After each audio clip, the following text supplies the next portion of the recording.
বাড়িটা ছিল ধুলোয় ভর্তি, দেয়ালে ফাটল, জানালাগুলো অর্ধেক ভাঙা। রায়হান তার টর্চ জ্বালিয়ে ঘরের কোনায় একটা খাটে বসে পড়ে। রাত গড়িয়ে যায়। প্রথম কিছুক্ষণ সবকিছুই ঠিকঠাক ছিল। হঠাৎ মাঝরাত সে অনুভব করলো কেউ একজন হেঁটে বেড়াচ্ছে ওপরে। সে টর্চ নিয়ে ওপরে উঠে যায়, কিন্তু সেখানে কেউ ছিল না। দরজাগুলো বন্ধ, জানালাগুলোও বন্ধ।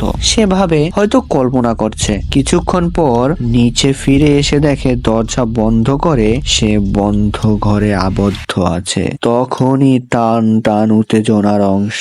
একটি ঠান্ডা নিঃশ্বাস তার গলার কাছে এসে লাগলো। রায়হান চোখ খুলে দেখে দরজার ফাঁক দিয়ে একজোড়া চোখ তাকিয়ে আছে ভেতরে। সে তাড়াতাড়ি দরজা খুললো এবং দেখলো সেখানে কেউ নেই। বাইরে তাকাতেই ঘন কুয়াশায় ঢাকা চারপাশ। দূরে কোথাও বাচ্চার মতো কেউ হাসছে। দরজাটি বন্ধ করে পেছন ফিরে ঘরের ভেতরে ঢুকতেই হঠাৎ করে শুনে কেউ যেন বলছে, এদিকে আয়, এদিকে আয়।